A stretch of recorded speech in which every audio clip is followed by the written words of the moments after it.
I'm never really sure if I think she's a complex person or she's just very. No. I definitely think she's simplistic. What am I saying? She's like the type of person where it's like food good, happiness and sunshine's all around. You know? I mean, her poem was kind of deep, but still doesn't change the fact that I still think that she would have been more simplistic than complex. Her mannerisms on the outside don't always match what may be going on inside her head. You know, that might be right. And she may not always know what she wants. I noticed her strange behavior today too. And I also feel some concern for her. But in your case, it looked like she was fully occupying your thoughts, wasn't she? Well, I guess that was the case. Sayori, she really means a lot to you, doesn't she? I guess. But you don't need to put it that way. We're just good friends, that's all. Yuri suddenly looks deeply into my eyes. Her expression is gentle and curious, as if she was searching for something. Embarrassed, I avert my gaze. Sometimes, a person's mysteries are untold even to themselves. And you, as someone honest and caring, may uncover feelings you weren't aware were in you. That is, I think that she would be a very fortunate person to have you feel that way about her. Yuri, you're giving me too much credit. I'm a pretty simple guy. I play anime, I watch video games. Technically, that's not wrong. I'm playing anime games, and I do watch the video games on Twitch. So that's not wrong. I'm a pretty simple guy. So I think I'm pretty good at understanding my own feelings. I'm not nearly as sophisticated as you. That's not a compliment, is it? It is what it is. Anyways, as long as we're here, why don't we do some reading? Well, as long as you're okay with it. Yeah, I should be taking my mind off this whole thing anyways. Okay, everyone. After some time passes, Monika calls out to the club room. Why don't we share our poems now? Before I know it, everything is back to normal. Everyone goes to retrieve their poems, and I do the same. I bet you if I told Sayori that I would always walk home with her, it might have changed that whole scene. We can test this out later, though. I make eye contact with Monika, and she smiles at me. I wonder what she was talking about with Sayori.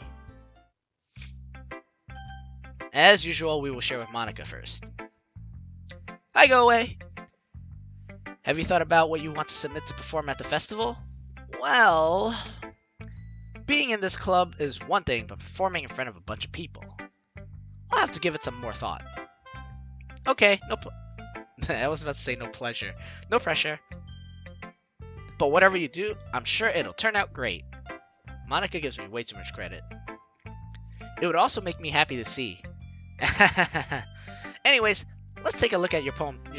At today's poem. Sure. I'll let Monika take the poem I'm holding in my hands. Your style's gotten so refined, Goawei. Yuri's been teaching you a lot of things, hasn't she? Well, I guess so. Yeah, I've been noticing how much time you spent with her. I think I've heard her say more words these past couple of days than she's talked in the whole year. Not sure how you did it, but that's pretty impressive.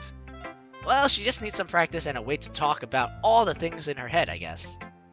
I'm still getting the hang of it myself. You're certainly putting in a lot of effort. You must really like her. That's... It's awfully suspicious, you know. Spending time with her in the club room every day. Reading the edgy novel with her. Well, I just feel bad that she has a hard time socializing. It makes me want to make sure she doesn't spend all her time alone. Besides, the novel isn't too bad either, you know. Alright. I get you. Just be careful, alright? I know that Yuri isn't used to opening herself up. So if something bad happens while she's vulnerable, then it could be really hard for her. Her books aren't a total escape from reality. They're just a bandage. You say that like I'm going to hurt her. Sorry, I didn't really mean that. If anything, she may accidentally hurt herself. Anyways, I'll share my poem with you now, alright? Alright.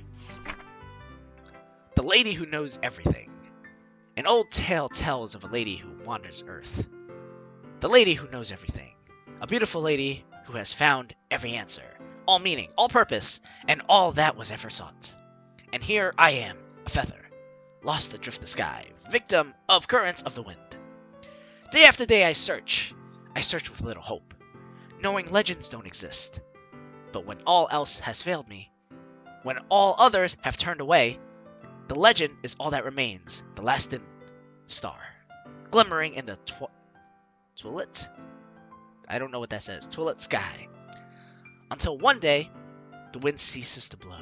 I fall, and I fall, and fall, and fall even more, gentle as a feather, a dry quill, expressionless. But a hand catches me between the thumb and forefinger, the hand of a beautiful lady. I look at her eyes and find no end to her gaze. The lady who knows everything knows what I am thinking. Before I can speak, she responds in a hollow voice. I have found every answer, all of which amount to nothing. There is no meaning, there is no purpose, and we seek only the impossible. I am not your legend. Your legend does not exist. And with a breath, she blows me back afloat, and I pick up a gust of wind. I don't know how I would interpret this. She's the feather that goes with the flow, because she's always going with the flow, based off of what Monika's been telling me. And the lady who knows everything, I guess, would be her mind that knows that there is no legend behind her because she still has to create her own? I might be looking too deeply into this, though. Or not deeply enough. You know, I feel like learning and looking for answers are the sort of things that give life meaning.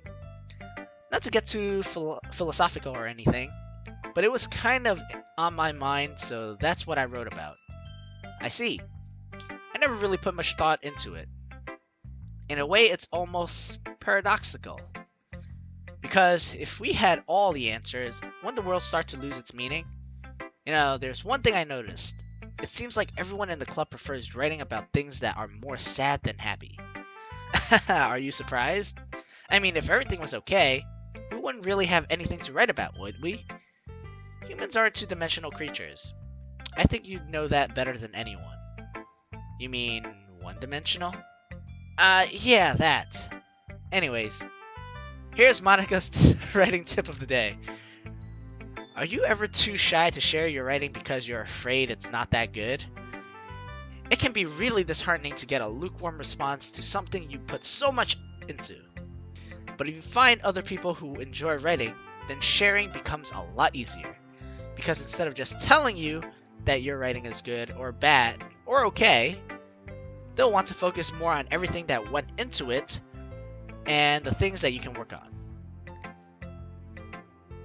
It's much more encouraging that way, and it will make you want to continue improving.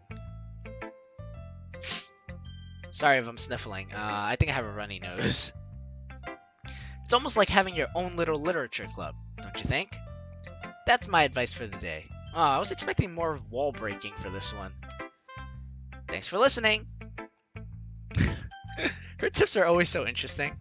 Alright, Yuri, what you got on my poem? Goawei. Your writing has only improved in these last few days. What? Every poem you've shown me has been nothing short of spectacular. I can really feel the emotions. I'm a little envious even. I don't think it ever came to me this naturally. Yuri, that's the wrong way to put it. This never did come naturally to me, but I've been able to improve so much thanks to you. You're really the example I was chasing after. Is that so? Yuri gently smiles to herself. This feeling. I'm so glad I got the chance to share my writing. I never thought it would feel like this. I remember you mentioning that yesterday. I can't believe that you're so good at something and you've never even shared it with anyone. It's kind of a shame. Maybe, but it's not like I really had a choice. What do you mean? Well, Yuri smiles sadly. Goawei, during lunchtime I eat by myself. Did you know that? It's a great time to find a quiet spot and do some reading. In fact, I always have some books with me. You could say I really enjoy reading. Well, that's one way to put it anyways. But books are so full of amazing and inspiring people. People you want to fall in love with. Or people you just know would make a really good friend. Cheerful people who always put a smile on your face. Or deep thinkers and problem solvers who discover mysteries of life. So, when you look at it that way, I'm surrounded by friends every day. You know? And those friends don't laugh at me. They don't tease me for spacing out all the time. They don't make fun of my body type. and they don't hate me for acting like a know-it-all. People say that about you? I'm not a know-it-all, Goawei. It's the opposite. I don't know anything. I don't know how to talk to people. I don't know how to make people see me as normal. I don't even know how to make myself happy. I have all these feelings, and all I can do with them is read and write. But it wasn't until now that I started sharing it with you that I really understood what was missing all this time. But I haven't really done anything. No, that's wrong. Just being patient and respectful. That's really important to me. I know I'm a difficult person, Goawei. I speak too slowly. I second guess myself all the time. I read too deeply into things. But every time, you've always treated me just like anyone else. It's so rare that I feel comfortable with myself when I talk to others. But that's why every time I talk to you, I just feel really happy. I see. Well, I treat you how you deserve to be treated, Yuri. And if other people don't see it that way, then screw them. I mean, I joined this club hoping I would make friends. And I would say I've had at least one success. Wouldn't you? If you put it that way, yeah. We really are friends now, aren't we? Yuri puts her hands in her head in her hands, but this time she's smiling as she does it. Do you want to show me your poem? Yeah, I do. Let me get it for you. Oh, part 2! Ghost Under the Light, part 2. The tendrils of my hair illuminate beneath the amber glow. Bathing. In the distance, a blue-green light flickens. A lone figure crosses its path. A silhouette obstructing the eerie glow. My heart pounds, the silhouette grows. Closer, closer. I open my umbrella, casting a shadow to shield me from visibility. But I am too late. He steps into the streetlight. I gasp and drop my umbrella.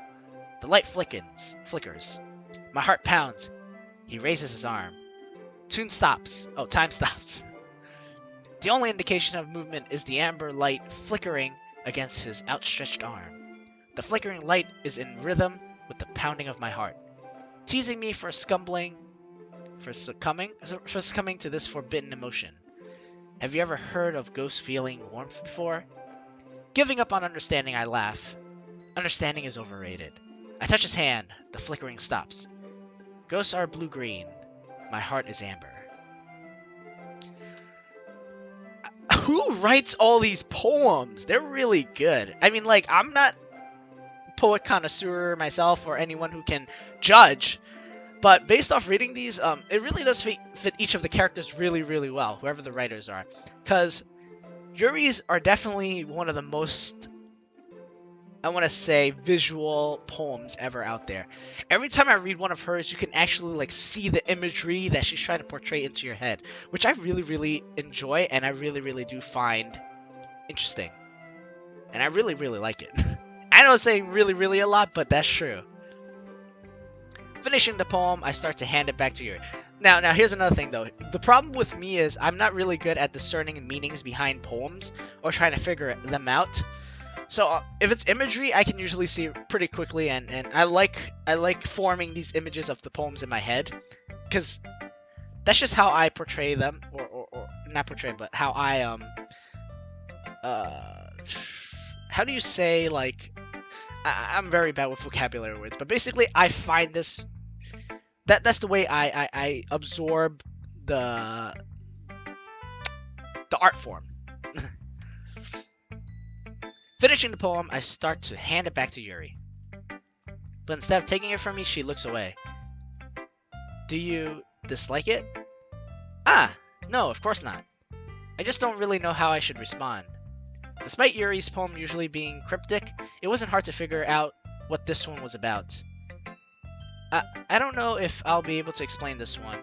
That's fine. I understand this one. Do I? I don't really understand it. I think she might like someone, and it might be us. Yuri is having an even harder time speaking than usual. Does this one mean a lot to you? Yuri nods. I'm not really good with words, but I'm happy that you shared it with me. So thank you. And I hope we keep spending time together. Despite my inability to make eye contact, I see a faint smile emerge on Yuri's lips. Yeah! I once again tried to hand the poem back to her. But instead, Yuri gently takes my hand and pushes them back towards me. I hesitate in response to her warm touch.